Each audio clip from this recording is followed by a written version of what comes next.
tellement de présentations, mais la présentation ici au complexe devant mes honorables enseignants, ça fait toujours quelque chose dans le cœur. Et avec mes anciens collègues d'étudiants, c'est toujours un plaisir de le faire devant vous. Je rejoins ce que j'ai, c'est qu'il faut travailler. Hein.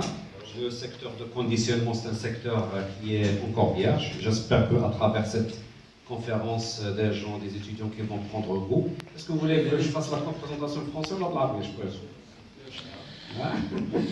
Alors, et moi, vous avez alors, et qu'ils prennent goût pour attaquer un secteur de haute valeur ajoutée.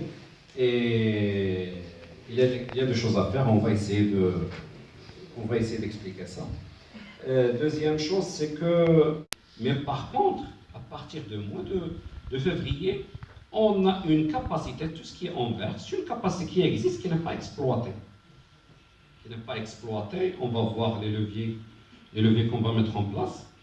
Il y a un autre constat, c'est que ce qu'on voit tout ça en rouge, ce sont les écarts qui plombent la capacité de station de conditionnement, et qu'ils ont un coût, et on n'arrive pas à maîtriser ce phénomène. Ça, c'est très, très important.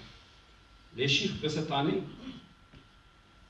les chiffres du mois d'octobre, bon, octobre, on n'a pas fait grand-chose à l'export pour plusieurs raisons. La compagnie est tardive, il y avait la grève des camionneurs, mais le mois de novembre, on voit que nous avons dépassé de loin la capacité de conditionnement, et tout ça, ce qui est en rouge, ce sont des écarts.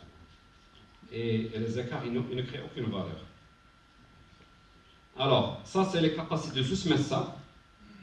Sous-Messa, ils sont de 113 000 tonnes, et tout ce qui est en jaune, c'est la production. Je remercie la direction de la filière qui nous a donné les chiffres. Et tout ce qui est en jaune, c'est la production qui transite par Agadir. Et vous avez les chiffres de cette année. Alors, Blimla, c'est catastrophique. Hein. Blimla, une très très faible capacité de valorisation, 13 500 tonnes mensuelles, avec des volumes très importants au niveau qui restent au niveau des vergers. Le rab aussi. Si un verger comme le rab, on trouve une capacité de 9 500 tonnes, ça c'est un retard qu'il faut rattraper le plus tôt possible. Et il reste sur cette année un gros volume aussi ça c'est sur les petits fruits. Alors, la question qui se pose, pourquoi les gens ne construisent pas de station? Parce que ce n'est pas compétitif, ce n'est pas rentable. C'est ça la question qu'il faut se poser.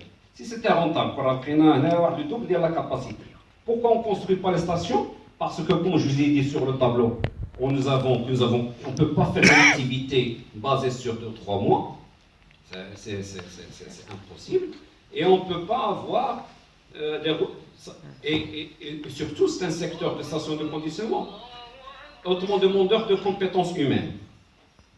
Entre matière de techniciens, de managers, de conducteurs, de clercs, de frigoristes, les systèmes de qualité. Et on est coincé on est sollicité pendant 3 mois et les autres mois, on ne fait rien. Alors nous, on pense que la rentabilité de la station de conditionnement, elle passe par 3 leviers. Et ils vont être développés, c'est pour ça que nous avons fait appel à nos conférenciers, Dr Zine et Bilal Namour, pour parler de ces leviers. Je vais parler très brièvement pour vous donner un avant-goût sur ce qu'ils vont nous présenter. Mais le premier levier, c'est le marché africain. Et on va demander à l'établissement de nous corriger les chiffres par la suite. Alors, le potentiel du marché de l'Afrique, c'est un potentiel soulevé par le Dr Zine. On s'est inspiré de son étude qui a fait, je vais en parler pour l'introduire tout à l'heure, pour dresser le constat et les recommandations à faire. Il nous reste aussi le levier de la professionnalisation de la cueillette. Et je vais en parler un mot quand même. Sur les stations de conditionnement, les chiffres de la SPAM, 45% des écarts qui transitent par les stations.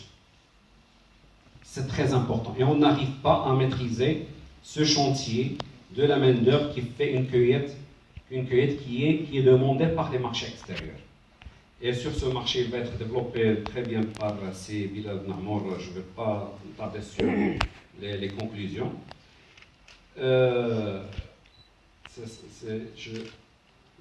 Nous avons, d'ailleurs, c'est grâce à ces études que nous avons réalisées. Et on va reprendre les exposés de la compétitivité. الوسائل ديال الدرانشاج وحولنا لومبالاج وحولنا الصناديق ديال البلاستيك، هادشي كله يمكن له يحسن من المردوديه، وهاد المردوديه كترجع للسلسله كامله ديال الحوامض من الضيعه حتى للمحطه، وكتخلق التنافسيه في التصدير. بعض المشاكل اللي ادت للتفاقم انتاج الحوامض.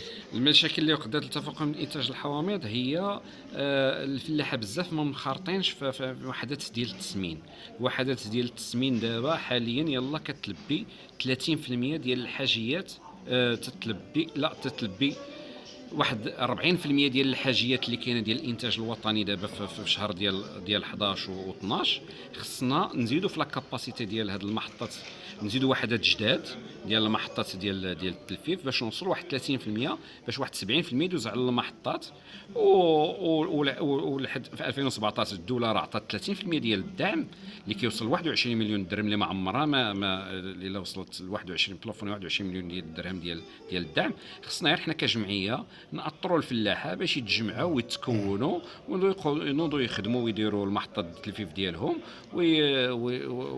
ونوضوا يمشيو للاسواق الخارجيه اللي هي كتكون في غالب الظن احسن من السوق الداخلي.